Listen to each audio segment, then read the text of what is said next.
అందరికీ నమస్కారం అండి. మా ఊరెత్తు కబుర్లకు స్వాగతం సుస్వాగతం. నిన్నటిదాకా మా మామిడి తోపును చూస్తుంటే ఎంతో ఆనందంగా ఉండేది. ఎందుకంటే చెట్లు నిండా మామిడికాయలు ఉండేది.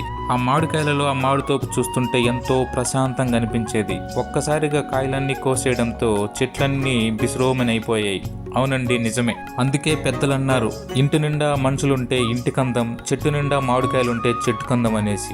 ఇంటి నిండా మనుషులుంటే ఇంటి కందం, అదేవిధంగా ఉమ్మడి కుటుంబం అయితే ఆ కుటుంబాన్ని చూడడానికి మన రెండు కళ్ళు సరిపోవు. ఇక ఏ పండగో పబ్బమో వచ్చిందంటే ఆ ఇంటిలోని చుట్టాలతో సందడిగా ఉంటుంది. ఇక పండగ అయిపోయిన తర్వాత ఆ ఇంటికి పండగ వాతావరణం పోయేసి చూడడానికి అస్సలు బాగుండదు. అదేవిధంగా మా మామిడి తోపులో కూడా కాయలున్నంత సేపు చూడడానికి రెండు కళ్ళు సరిపోవు. ఎందుకంటే అంత బాగా పండిస్తాము మేము. ఒక్కసారి మీరు చూసినారంటే మీ కళ్ళను అస్సలు తిప్పుకోలేరు.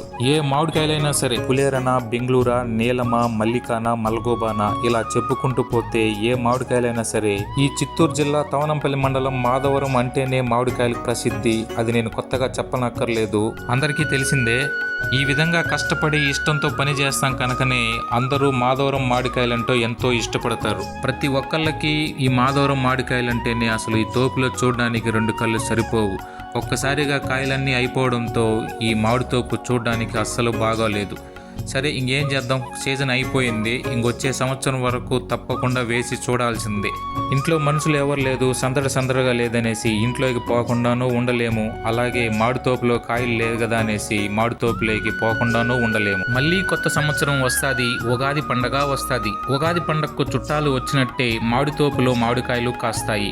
అప్పుడు ఆ మామిడితోపు చూడడానికి ఉగాది పండగ వలె కలకల్లాడుతూ ఉంటుంది. కాబట్టి ఉగాది పండగకు మనం మళ్ళీ కలుద్దాం, ఉగాది పచ్చడి చేసుకుందాం మా మాధవరం మామిడికాయలతో.